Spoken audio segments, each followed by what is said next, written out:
Nuriddin Ismoilov o'limga mahkum qilinganlar. Maxfiy xizmat xodimlarining xavf-xatarlarga to'la jo'shqin hayoti.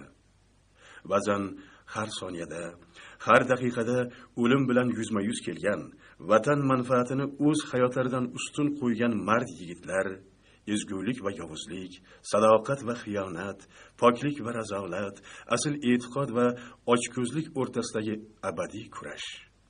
Bunday voqealar keng ko'lamda aks ettirilgan voqealar ko'pchilikni qiziqtirishi tabiiy. Iste'dodli adib Nuriddin Ismoilovning mazkur sarguzasht asarida sho'ro davrida maxfiy xizmat tizimida ishlagan yosh o'zbek yigitining favqulodda qiziqarli va o'ta xavfli faoliyati aks etgan. O'limga mahkum qilinganlar. Ko'nglimdan kechgan gapni Anna sezdi chog'i, "Qayerga boryapmiz?" deya Maksdan so'radi. "Men senga syurpriz qilmoqchiman", dedi Maks kulib. Uning kulgusi boshqacha edi, kinoya aralash edi. Shu arada yonimda mashina boshqarib borayotgan haydovchi menga g'alati qarab qo'ydi. Birdan ko'nglimda unga nisbatan ham shubha uyg'ondi. Demak, Anna ikkalamiz ham qarmoqqa ilinish arafasidamiz degan o'y o'tdi xayolimdan. Biz shahardan tashqariga chiqqanimizdan keyin birinchi duch kelingan ko'prik yonida Anna o'tirgan mashina birdan to'xtadi. "Nega to'xtadik?" deya so'ragan Annaning savoli javobsiz qoldi. Uning o'rniga, "Xo'sh, oyim qiz, bir gaplashib olsak-a, nima dedingiz?" dedi Maks. "Faqat gaplash uchun mashinani to'xtatish shartmi?" deya kuldi Anna. Shu payt bizning mashinamiz ham to'xtadi. Men go'yo o'zimni hayron qolgan odamday ko'rsatib, haydovchiga qarashim bilan u to'pponcha o'qtaldi-da, "Manzilingga yetib kelding, yigitcha", dedi xulik tirjayib. Men haydovchining to'pponcha ushlab turishidan bildimki, qurol ushlash borasida malakasi ancha sust ekan. "Shu holatingda meni qo'lga olmoqchimisan?" deya uning ustidan ichimda kuldim. Ayni lahzada o'zimni battar ajablangan ko'rsatib, "Nimalar deyapsiz? Mashinani haydang", dedim mutlaqo sarosimali ko'rinishda. "O'zingni go'llikka solma. Nima maqsadda yurganingni yaxshi bilamiz. Bilmaganimizni anu xonimchang bilan birga aytib berasan." Haydovchining qolgan gaplari manguga ichida qoldi. Juda oson harakat bilan qo'lidagi to'pponchani olib qo'ydim-da, yuragiga pichoq sanchdim. Bechora bir martagina xirilladi xolos. Keyin boshi yoniga qiyshayib qoldi. Men uning ko'kragidan pichoqni sug'urib olmadim. Sababi keyin hammayoq qonga belanib ketar edi. Nihoyat bizni kuzatib kelayotgan Mers men o'tirgan mashinaning orqa tomoniga kelib to'xtadi. Men yonimdagi haydovchining murdasini orqa o'rindiqqa oshirib tashladim-da, o'zim haydovchi tomonning eshigini ochdim. Kutganimday Mersdan 4 kishi tushib, bittasi men tomonga yaqinlasha boshlagandi. Tezda kostyumimning ichki cho'ntagidan ovoz chiqarmaydigan to'pponchamni oldim. Yaqinlashib kelayotgan dushman peshonasidan o'q yedi-yu quladi. Ikkinchisini ham tinchitish qiyin bo'lmadi. Biroq qolgan ikkitasi bilan ancha vaqt bir-birimizga o'q uzdik. Qarasam, hali beri ular bilan hisob-kitobni yakunlaydiganga o'xshamaymiz. Raqiblarning goh mashinasidan, goh orqa oyna tomondan o'q uzayotganidan foydalanib, yo'l chetidagi pastlikka dumalab tushdim-da, juda tez emaklab ularning orqa tomoniga o'tib oldim. Bunga uzog'i bilan 1 daqiqadan sal ziyodroq vaqt o'tdi. Oy hali chiqmagan, hammayoq qop-qorong'i, faqat o'qlarning vizillab uchganigina ko'rinardi. Dushmanlardan biri mashina ichida jon berdi. Ikkinchisi esa avval eshikka suyanib biroz turdi-da, so'ng shilq etib yerga quladi. "Anna, ahvoling qalay?" so'radim. Men hamma ishni nihoyalab bo'lganimdan so'ng. "Zo'r, kelaver", dedi u. Men tezda Anna o'tirgan mashinaga yetib bordim.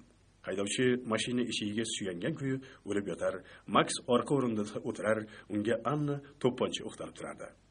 Biz ko'prik ostidan o'tib, o'rmon tomonga ketdik. Mashinani shu yoqqa haydashimni menga Anna aytdi. Men Maks bilan hamma masalani hal qilib olishim uchun avvalroq joy kerak degan o'yda edim. Biz katta yo'ldan o'rmon ichiga olib boruvchi kichik yo'lga burilib, 5 chaqirimcha yurganimizdan keyin yerto'lani eslatuvchi kichkinagina uycha yonida to'xtadik. Bu yerda shunaqangi joy borligidan Anna meni ogohlantirmagandi. Shuning uchun taajjublanib sherigimga qaradim. "Hamma narsani bilish uchun vaqt kerak", dedi u menga kulib. Maksni yarim soatga yaqin so'rab qildik. U karu gunga aylangan, hech narsani eshitmas, bironta ham savolga javob bermasdi. Oxiri mening sabrim yetmadi. Bashorasiga musht tushirdim. U orqasiga yiqildi. Yoqasidan ushlab o'zimga qaratdim-da, yana bir musht tushirmoqchi bo'lganimda, "Shoshmay tur", degan uning xasta ovozi keldi. Ko'nglimda qandaydir umid paydo bo'ldi. "Xo'sh, Aytasammi, kim bu yerga nimaga yuborganini dedim unga yeb qo'ygudek tikilib. Mening qizim bor, 5 yoshda. Meni juda ham yaxshi ko'radi, dedi Max yig'lamoqdan beri bo'lib. Men uning yoqasidan ushlagan kuyi tikilib qoldim. Ko'z oldimga singlim Farog'at keldi. U ham hozir 5 yoshga kirdi. Qachon uyga kelsam, eshak bo'ling, men minaman. Ustingizga o't ortib kelaman, derdi beg'ubor ko'zlarim o'tirib. Ovozi biram shirali, qiliqlari o'ziga biram yarashadiki, har qanday odamning ko'nglini shod qilib yuboradi. Juda yaxshi.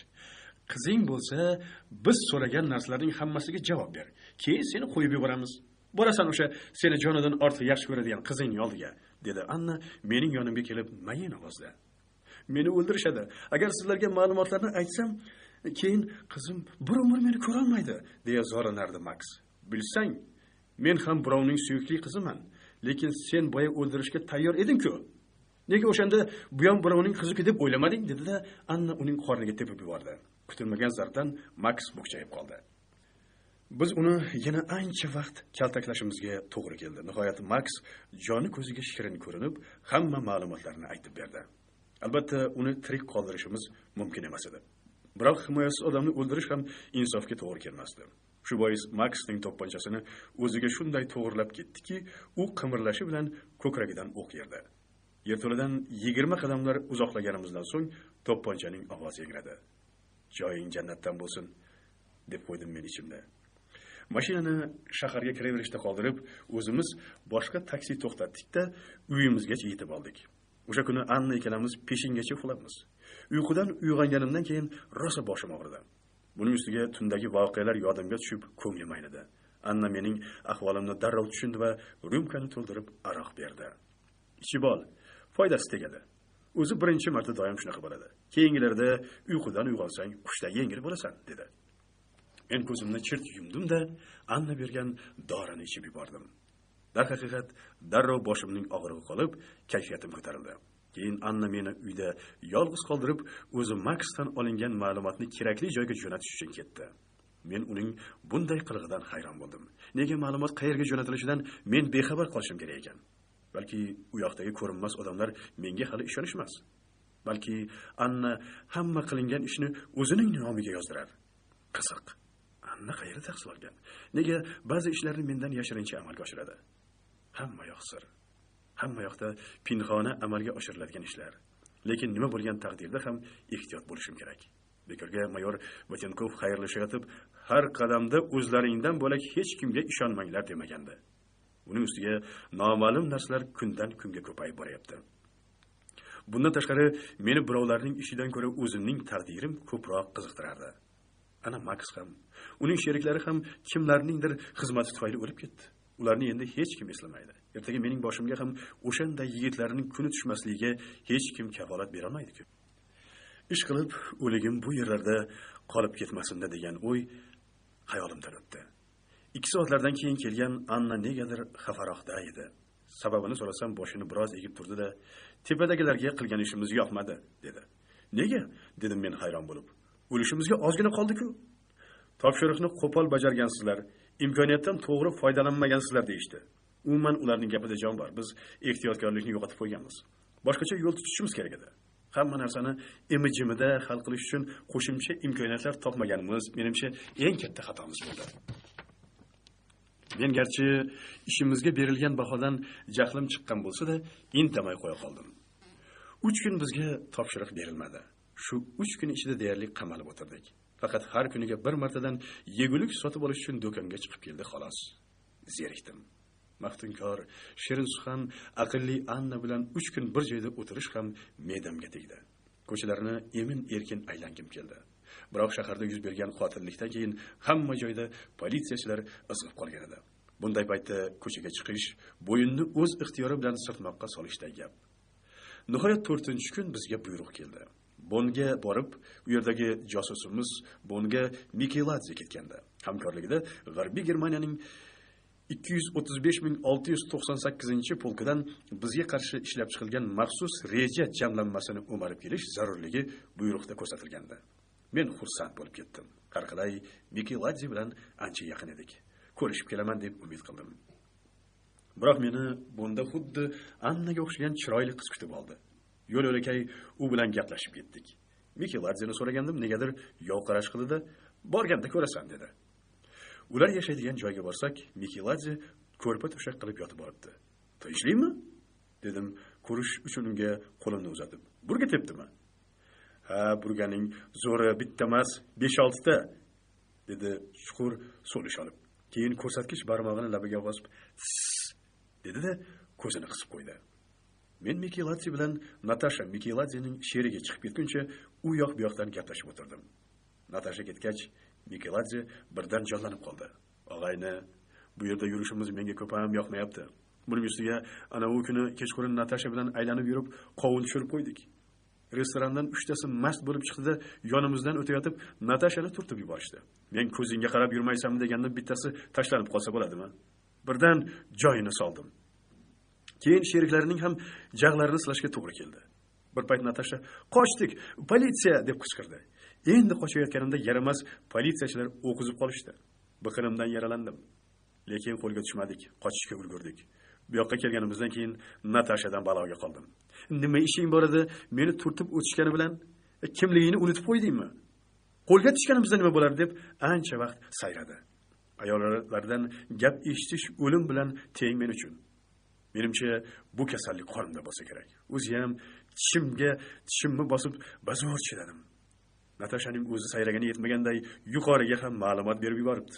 Sababini so'rasam, "Sen uchun mening o'lgim kelgani yo'q" deydi. Xullas, og'ayni, bu yog'i nima bo'lishini bilmayman. Balki meni Soyuzga jo'natib yuborishar, balki dizbatga, peshonaga yozilganini ko'ramiz. "Xafa bo'lma", dedim men uning ko'nglini ko'tarishga harakat qilib. "Hech kim sizlarning josus ekanliklaringizni sezmabdi-ku. Hammasi joyiga tushib ketadi. Mana ko'rasan, hali senga qahramonlik berib yuborishadi." Mikeladze siniq jilmaydi.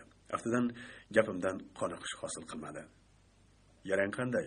Og'irmasmi?" dedim men uning yuziga tikilib. "Shunchaki o'q yalab o'tgan. Natashaning aytishicha, bir haftalar ichida sog'ayib ketaman." Mikeladzening gapi chala qoldi.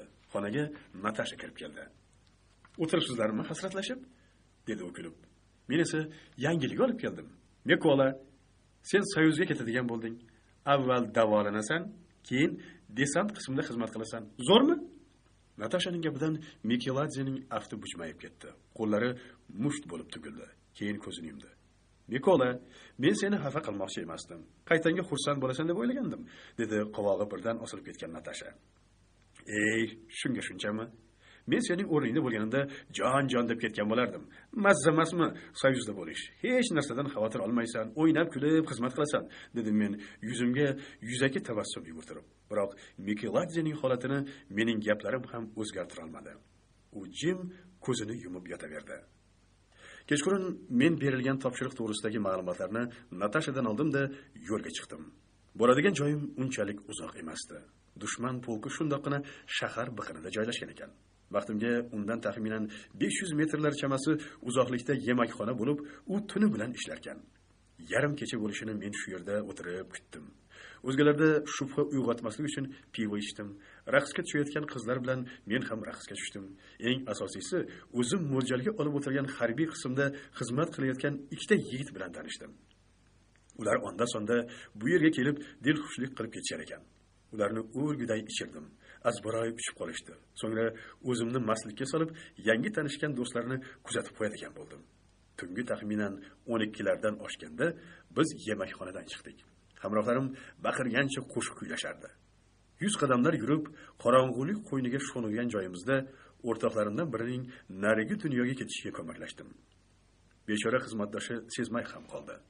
Sekingina bo'g'ziga pichoq tortdim-da, yo'l chetidagi o't-o'lan orasiga itarib yubordim. Yana biroz yurganimizdan keyin oyog'ida mening yordamim bilan bazo'r turgan Günterni, ikkinchisining ismi shunday edi, yerga yotqizib, nima sababdan bu dunyodagi safari erta qaraganini bilmagan sherigining yoniga bordim-da, kiyimlarini yechib olib o'zim kiydim. Günter soqchilarga kelganini aytganidan so'ng bizga darvoza ochildi. Qorovullar uyqusirab turishgan ekan, mening begonaligimni sezishmadi. Men ishim oson kechayotganidan xursand edim. Ichkariga kirganimizdan keyin Günter menga shtab qayerdaligini ko'rsatib, yana bir mushkulimni oson qildi. Ishim yengil kechayotganidan xursand edim-u, lekin ko'nglim xotirjam emasdi. Nimadir sodir bo'ladi-yu, qo'lga tushib qolaman deb o'ylardim. shtabga kiraverishda uyqusirab o'tirgan soqchining ham kuni bitdi. Qo'limdagi faqat lazer nuri tarqatadigan fonar yordamida qism komandiri xonasining titpitini chiqarib tashladim. Nihoyat 15 daqiqalar izlanganimdan keyin qidirgan narsamni topdim. Qaytishim biroz murakkabroq kechdi. Günter yotog'iga kirib ketgan, yolg'iz o'zim qismdan chiqib ketishim kerak edi. Birinchi qorovul hech narsa sezmadi, biroq ikkinchisi xitlanib qoldi. Bu esa unga qimmatga tushdi. Bir necha marta qonga bo'yalgan yonimdagi pichoq yana ishga tushdi. Natasha bilan Mikeladze turgan uyga kirib borganimda tong endi ota boshlagandi. Natasha meni sarosimalanib kutib oldi. Uning ko'zlari hadikka to'la edi. Garchi juda qattiq charchagan bo'lsam-da, qandaydir noxushlik sodir bo'lganini darrov sezdim va Natashadan "Tinchlikmi?" deya so'radim. Natasha boshini egdi. Biroz sukut saqladi. "Tinchlikmi? Nima bo'ldi?"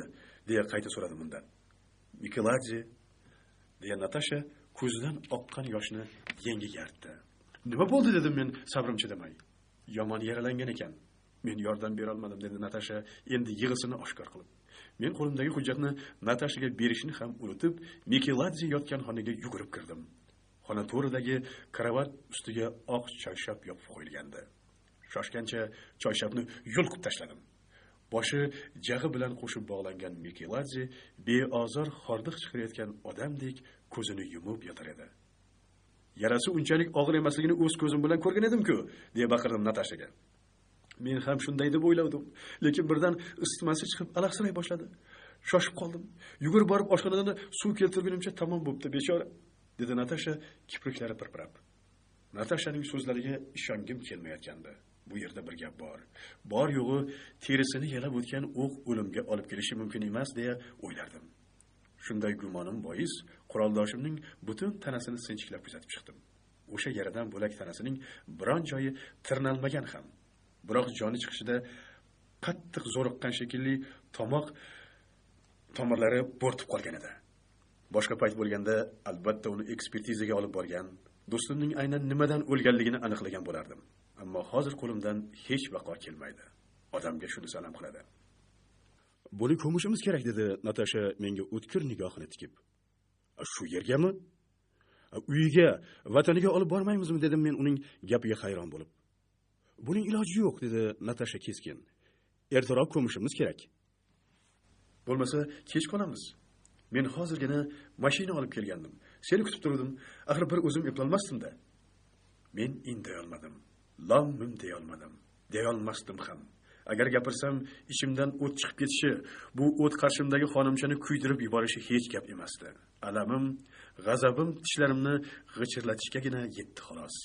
Endigina 19 ga kirgan, qancha orzulari ochilmayin so'lgan Mikeladzening jasadini choyshapga o'radim-da, ko'tarib tashqariga olib chiqdim. Natasha bu paytda mashina yuk xonasini ochib turar edi. Jasadni mashina yuk xonasiga ortib, rul tomonga o'tayotganimda negadir kapotni ushlab ko'rgim keldi. Mashina kapoti muzday edi. Demak, yaqinda kelmagan. Mikeladzening o'limi avvaldan bashorat qilingan. Tong endi o'tayotgan mahal quroldosh do'stimni yerning ixtiyoriga topshirib qaytib keldik. Men ehtiyot shart uning ko'milgan joyini yon daftarchamga yozib qo'ydim. 2 kun hech qayerga chiqmay dam olganimdan keyin yana Berlinga qaytib keldim. Anna safarim samarali kechganidan xursand bo'ldi. Men senga ishongandim. Qoyillatib bajarasan deb o'ylagandim. Xuddi ko'nglimdagidek bo'pti, dedi yuzimga labini bosarkan. Keyin Mikeladzening o'limidan gap ochib, qayg'umga sherikligini bildirdi.